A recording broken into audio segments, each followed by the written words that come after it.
Hey, what's up, everybody? This is Brendan with Evoke Bike. We are back with episode 11 of Cat 4 Questions. We're going to be talking about maintaining gains. We're going to be talking about where to place the VO2Max workouts in your calendar, some 2x25 intervals in relation to your FTP, and the last one is about alternating high volume and low volume based on this guy's schedule. So, question number one. I've been riding and racing for almost 30 years, so any gains I get are going to be tough. I disagree with that. But I managed to go from 280 to 289 watts, about 3.3 watts per kg in the last 3-week plus 1 week recovery block. Short power build, low volume, supplemented with zone 2 rides to give me TSS in about 500 points during the work week. I'm looking forward to busting out another 3 work week and a 1 recovery week block and testing again. I'm a time trialist, but short power build seemed to move my needle, whereas sustained power just makes me tired and cranky. So how do we keep these gains? Where do you go after a build when you don't know when your big races are coming? So number one, just because you've been riding and racing for 30 years, anyone trying to make gains, it's going to be tough. Yes, newer cyclists make gains faster simply because they get fit and you're able to make huge gains from just consistent training. But the thing is, people that have been riding and racing for 30 years ago, the training techniques were nowhere near where they were today. 10 years ago, they were nowhere near where they were today.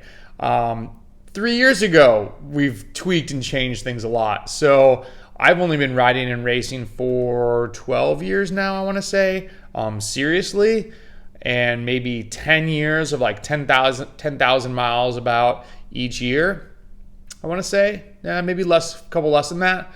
So you can still make gains. I wouldn't go in with that mentality. 10 watt bump in a month, that's great. And he's going to go back and do some more work. So where do we go? How do we keep these gains? Well, the one thing that people seem to want to gravitate towards, right, is you make gains in one thing and it worked for a block, so you're going to do it again, and you're going to do it again, and you're going to do it again until you plateau and you're just not having fun with training. So I wouldn't do that. What he's talking about, looks like he's doing FTP work and trying to bump up his threshold. So even if you don't have big races coming, what I would do is go into something harder. Do a VO2Max block, raise your aerobic ceiling so that when you go back to FTP stuff, number one, mentally, FTP work is easier after VO2Max block. Number two, you've now pushed out your aerobic ceiling. You're going to be able to see some higher wattages for the same duration. But another thing that you could do is if you're stuck on doing an FTP block, and you want to do another one, don't do the same durations. And look at FTP work. What WKO refers to, there's the intensive aerobic portion, which is so important in American cycling. Like you heard Grant Coons in the podcast, he had made the comment, 3 to 10 minute efforts is American bike racing. Go and look at what you've done for 10 minutes and try and beat that 10-minute effort, or maybe 12 minutes or 15 minutes. Take something sub 20 minute, like the 20-minute test has us all fixated around that, and then everything in the past few years has been like, go longer, and I preach go longer, but everyone's kind of forgetting to also go shorter. Hit those 8 to 12 minute max efforts.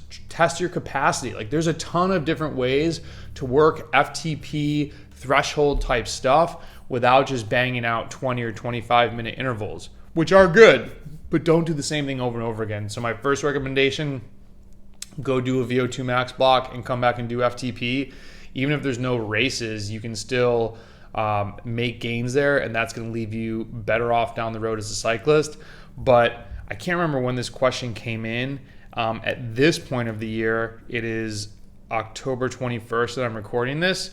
I would say that you want to be going back through your foundation work, your base work, tempo, get in the gym.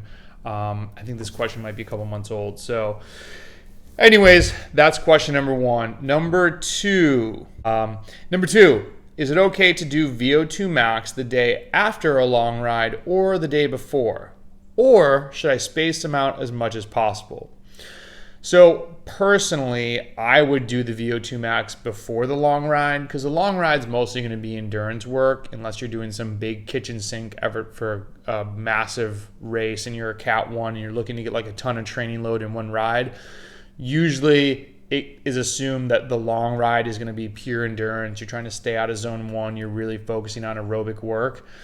It's going to be tiring though. So if you do that first and then go to do VO2 max the next day, you might not hit as high of a wattage or be able to hold it for as long of a VO2 max effort, therefore not getting as much adaptation as you could as if you did the VO2 max banger. Go out and do that on Saturday and then wake up Sunday knowing, oh, thank goodness I don't have to go super hard today. I can just go out for a 4 or 5, 6 hour road ride, cruise at a nice endurance pace. It's going to get tough at about hour 3. You're going to keep pushing and you're going to nail it and you're going to have a solid week. So that's, and also think about it too, if you're doing a VO2 max block, let's say, if it's a traditionally set up with like Mondays and Fridays off, Tuesday, Thursday is probably going to be your super hard day. Leave that Wednesday open in the middle to have easy endurance around 65% FTP so you maximize your gains. You really only then have Friday as a recovery day, and then you're doing a long ride. So very similar situation. I would do VO2 max first.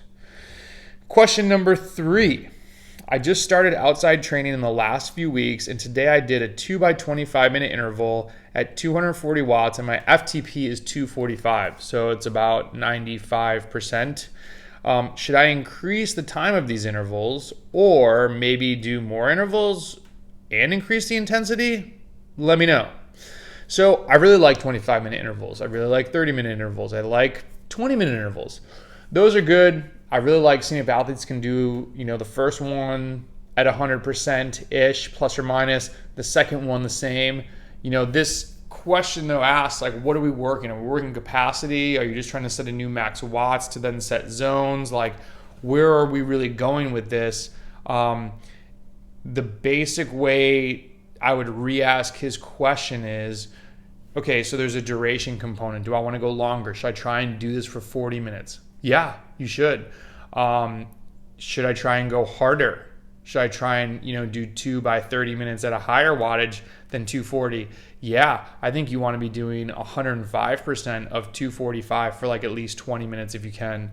And then also you did 2 by 25 minutes. Let's talk about how much rest did you take in between them? What about lowering the rest interval?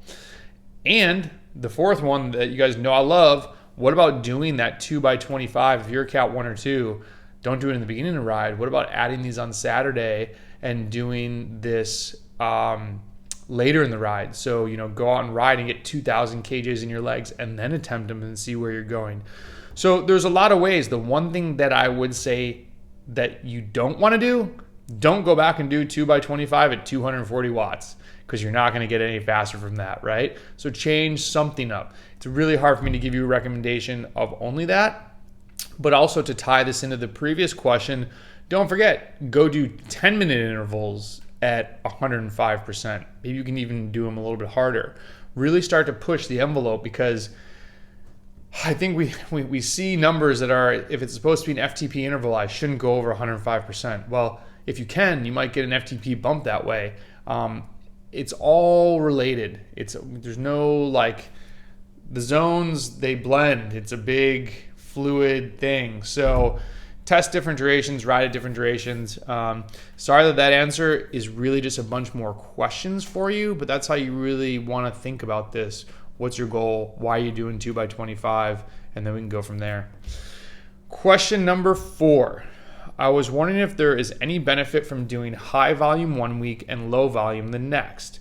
This is not by choice, but necessity, as my job is very unstable, and some weeks I work a lot and then others I do less. I would love to keep the volume steady, but it's really super random.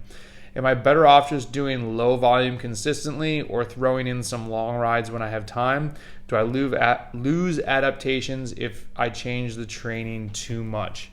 So, you can only do what you can have time to do. I think the biggest thing here that you want to avoid is just totally bombing the system on random weeks, saying you're doing 8 hours, 8 hours, 15 hours, and then you rest. You might just be really crushed. You might get then have really poor quality during your next, low volume period, which is you really need to have quality sessions since your volume is low. So make the bigger weeks within reason. Like, don't go over, I hesitate to give this, I should have done all these calculations beforehand, but I would say 150% of the time of the lowest week. So if you're doing 8 hours, don't go over 12 hours.